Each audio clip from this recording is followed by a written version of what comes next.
Halo semuanya, bertemu lagi bersama saya Kak Gilang Ramdhani di Guru Raharja YouTube channel. Kali ini kita masih belajar mengenai sel pada topik yang ketiga, yaitu tentang komponen-komponen sel. 4 buah gambar ini adalah contoh gambar sel hewan dan sel tumbuhan. Sengaja kakak ini 2 sel hewan dan 2 sel tumbuhan. Sengaja kakak memberikan 2 gambar masing-masingnya untuk agar kalian bisa membandingkan dari kedua gambar tersebut ya. Oke, ini H, ini T ya. Ini simbolnya supaya nanti ketika kita menjelaskan tidak tertukar. Nah, untuk menjalankan fungsi kehidupan, sel memiliki beberapa macam komponen atau organel-organel yang memiliki perannya masing-masing. Tentu saja ya.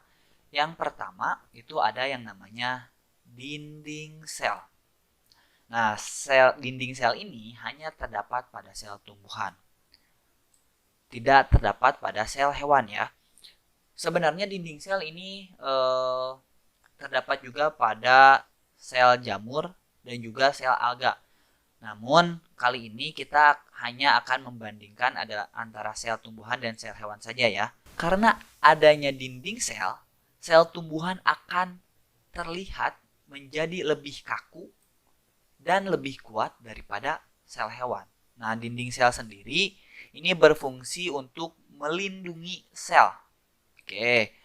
Selain itu, dinding sel juga berfungsi untuk mempertahankan bentuk sel dan juga mencegah terjadinya penyerapan air yang berlebih. Selain itu, dinding sel pada tumbuhan perlu diperhatikan ini bukan seperti tembok yang tidak bisa dilewati oleh apapun ya. Kenapa? Karena pada dinding sel itu terdapat noktah atau bagian dinding sel yang tidak menebal sehingga memungkinkan terjadinya komunikasi ataupun hubungan antar plasma sel. Nah, biasanya berbentuk juluran atau biasa disebut plasmodemata. Mari kita lihat bagian manakah yang disebut dengan dinding sel. Nah, pada gambar pertama, yang ini yang atas ya, dinding sel ini digambarkan dengan warna hijau. Kita lihat warna hijau. Oke, yang paling atas dulu ya. Karena yang kita lihat ini yang sel tumbuhan ya, karena pada sel hewan tidak ada dinding sel. Nah, pada gambar pertama ini dinding sel itu digambarkan dengan warna hijau yang melingkari seluruh bagian dari sel. Nah, kita lihat di sini pula ada yang namanya tadi ya sudah dijelaskan plasmodemata sebagai alat komunikasi antar sel pada sel tumbuhan. Kemudian kalau yang bagian kedua atau gambar yang kedua, di sini dinding sel digambarkan dengan warna coklat dan dia juga terdapat noktah. Oke, seperti itu ya.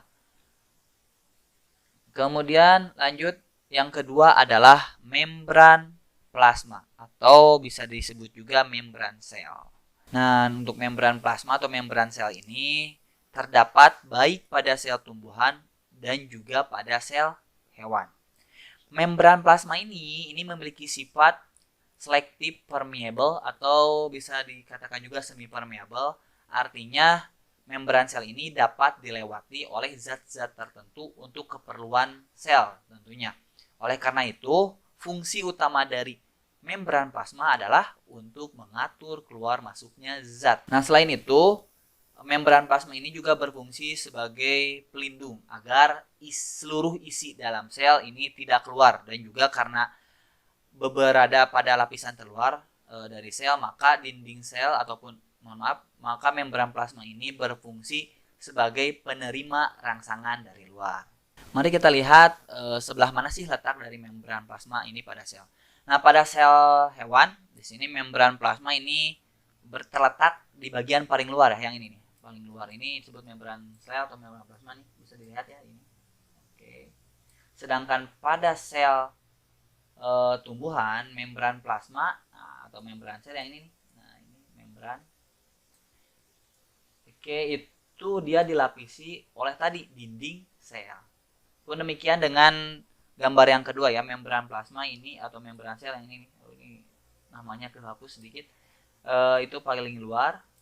Ini pun sama, kalau di tumbuhan dia dikelilingi oleh dinding sel. Kemudian yang ketiga ada yang namanya sitoplasma.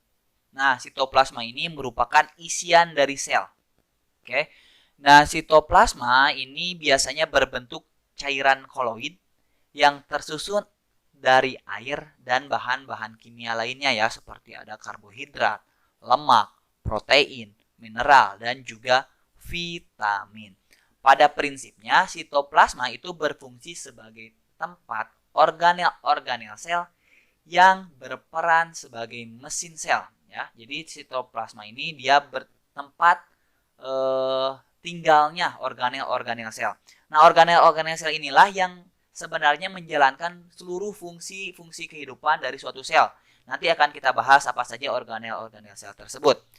Mari kita lihat bagian mana sih yang disebut dengan sitoplasma. Nah, bagian sitoplasma itu ya ini isian dari sel itu sendiri. Jadi sebenarnya ini kan rapat ya untuk gambar yang kedua rapat. Sebenarnya ini tidak rapat seperti ini. Ini ada di sela-selanya ini dia ada cairan koloid seperti itu ya, yang itu. Kalau yang ini terlihat ya, sitoplasmanya ya.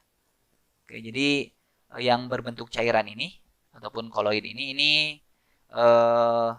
dinamakan dengan sitoplasma. Yang keempat adalah inti sel. Nah, inti sel ini terdapat pada seluruh sel eukariotik, baik pada sel hewan atau sel-sel tumbuhan. Namun ada satu sel hewan yang dia tidak memiliki inti sel, yaitu sel darah merah ya. Nah, inti sel ini mengandung DNA dan juga RNA yang merupakan materi genetik atau pembawa sifat keturunan. Inti sel ini merupakan bagian terpenting dari sel karena dia berfungsi sebagai pengatur ataupun pengendali seluruh aktivitas sel. Pada sel eukariotik, inti sel itu dikelilingi oleh membran inti yang membuat materi-materi genetik yang terdapat pada inti sel itu terpisah dari organel-organel sel lainnya. Di mana membran inti ini memiliki fungsi mirip dengan fungsi pada membran sel. Mari kita lihat bagian mana sih yang disebut dengan inti sel. Nah, di sini sangat terlihat jelas ya, yang ini nih. Nah, yang bulatan ini disebut dengan inti sel. Pada inti sel ini dia memiliki anak inti atau nukleus ya, nukleolus, nukleolus di mana ini berfungsi sebagai pensintetis atau pembuat lah ribosom. Apa sih itu ribosom? Nanti kita akan bahas di slide berikutnya ya. Video kali ini terima kasih karena kamu sudah belajar hari ini.